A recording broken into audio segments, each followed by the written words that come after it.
आज हम पढ़ेंगे उभयचर सुपर क्लास उभयचर,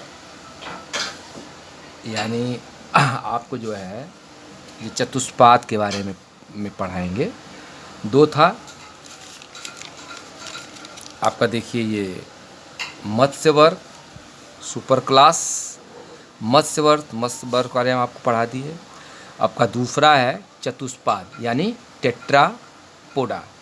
अब टेट्रापोडा में क्या होता है कि इनके लक्षण क्या हैं कि इनमें 4 पैर पाद पाए जाते हैं। इनमें श्वसन फेफड़ों के द्वारा होता है। ये सामान्यतः स्थलचर होते हैं। अब चतुष्पाद क्लास को पुनः 4 भागों में बांट दिया गया है।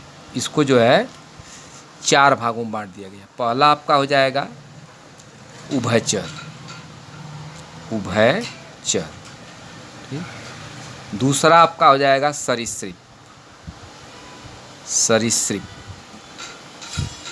तीसरा हो जाएगा पक्षी, और चौथा आपका हो जाएगा स्तनधारी। तो आज हम टेट्रापोडा के बारे में पढ़ेंगे, तो जिसमें आपका है उभयचर। क्या है आपका पहला, इसमें क्या है उभयचर। तो करा उभयचर यानी ऐसे जंतु जो दोनों स्थान पे विचरण करते हैं, जल और स्थल, ठीक। देखिए एम्फीबियंस मीन्स होता है उभयचर। तो एम्फी ये ग्रीक वर्ड है। एम्फी मीन्स होता है बोथ। क्या होता है बोथ का मतलब दोनों, यानी जल और प्लस थल, जल और थल दोनों में ये जो है विचरण करते हैं। अब बियास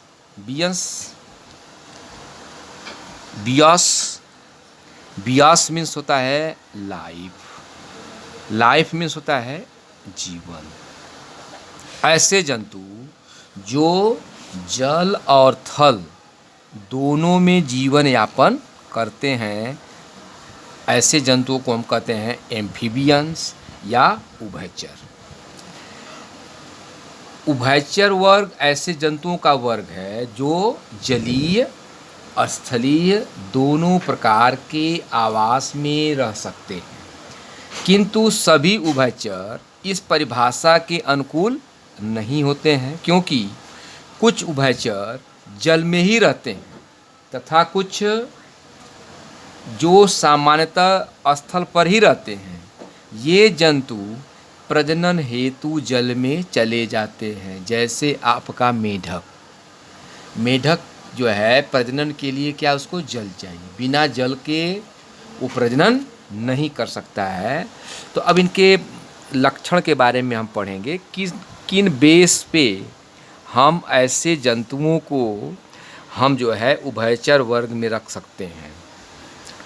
तो पहला है कि इस वर्ग के जंतु जल और थल दोनों स्थल पे पाए जाते हैं। जल और थल दोनों स्थानों पर पाए जाते हैं।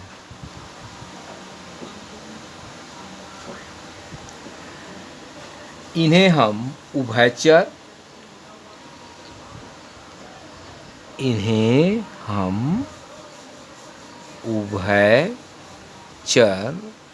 या इसको हम एम्फीबियन या एम्फीबियन एनिमल कहते हैं, एम्फीबियन जंतु कहते हैं, ठीक। नंबर 2 पॉइंट है, ये असमतापी होते हैं। कैसे होते हैं ये असमतापी। जैसे मछली भी आप क्या है असमतापी, तो इसको कहते हैं कोल्ड ब्लडेड। इनका टेम्परेचर समान नहीं रहता, इसलिए इनको कहते हैं असम का मतलब जो सम न हो, यानी टेम्परेचर समान न हो, उनको कहते हैं असमतापी। यानी समय के हिसाब से इनका जो है वातावरण के हिसाब से इनका जो है वो तापमान क्या होता है, घटता बढ़ता रहता है।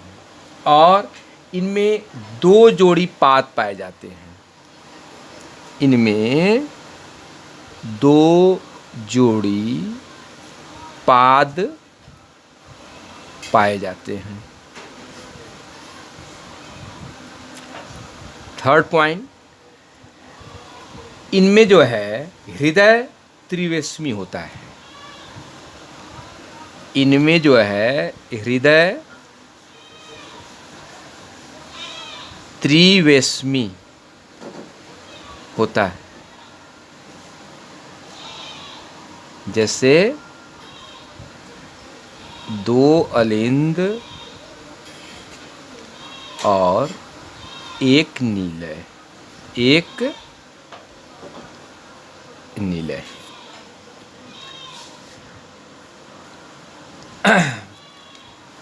नेक्स्ट पॉइंट है कि रुधिर, लाल रुधिर कण में केंद्रक होता है, RBC,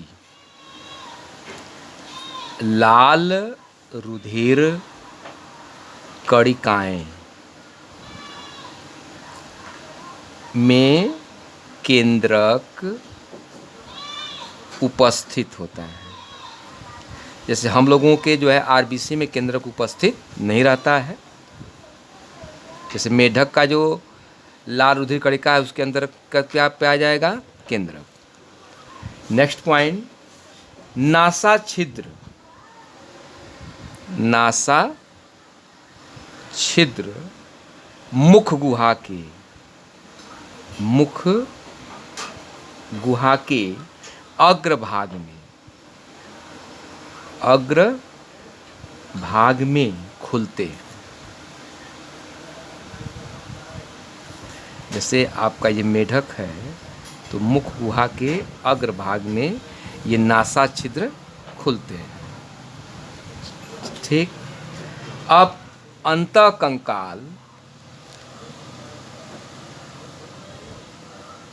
अंतःकंकाल अस्थि का बना होता है, हड्डियों का, अस्थि का बना होता है तथा पसलियों का अभाव होता है, तथा पसलियों का अभाव होता है।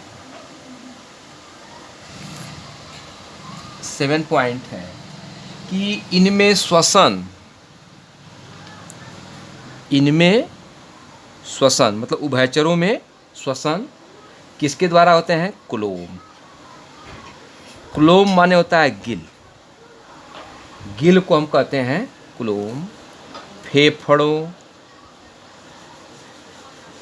त्वचा तथा मुख गुहा द्वारा, तथा मुख गुहा के द्वारा होता है। जैसे मेढक है, मेढक जब पृथ्वी पर रहता है तो किससे करता है, फेफड़े से करता है, फिर स्किन से करता है ना। फिर जो है जमीन के जब अंदर रहता है तो त्वचा के माध्यम से। तो कहने का तात्पर्य है कि मेढक जो है विभिन्न प्रकार से जो है वो श्वसन करता है। 8 पॉइंट है आपका कि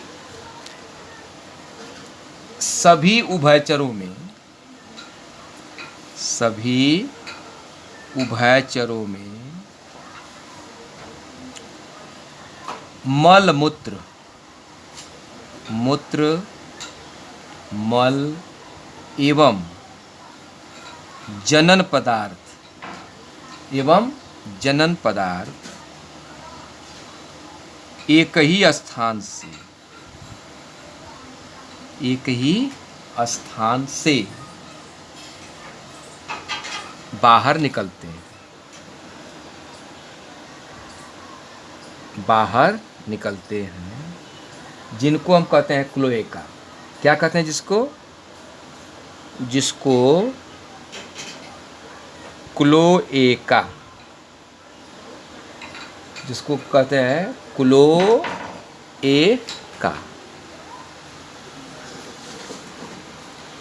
जिसको हम कहते हैं क्लोएका।